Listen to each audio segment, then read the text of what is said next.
उस दिन निहाल ही आया था खुद, मैंने नहीं बुलाया था। कल मैंने अपनी आंखों से देखा है नरमीन, एक तो तुम चोरी कर रही हो, ऊपर से सीना जोरी पे।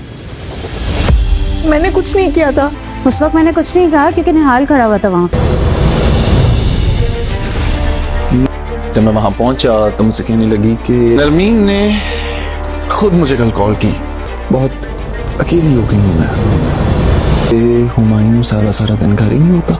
नरमीन और निहाल हुमायूं अब एक साथ देख चुका है और साथ ही माहीन भी इन दोनों को एक साथ देख चुकी है। माहीन अब नरमीन से बोलेगी कि वो निहाल से दूर रहा करे और बोलेगी कि उस दिन तुम वहां पर कुछ नहीं बोली थी क्योंकि वहां पर निहाल मौजूद था, लेकिन अगर आज के बाद इसने उसको इसके साथ देखा तो वह इसे नहीं छोड़ेगी। अब हुमायूं को जब ये सब कुछ पता चलेगा तो वह निहाल के पास लड़ने के लिए चला जाएगा, लेकिन निहाल आगे से सारे इल्जाम नरमीन पर लगा देगा और बोलेगा कि नरमीन खुद इसके पास आती है और इसे बोलती है कि वह बहुत अकेली रह गई है और इसको सहारे की जरूरत है, जिस पर हुमायूं को बहुत ज्यादा गुस्सा आ जाएगा।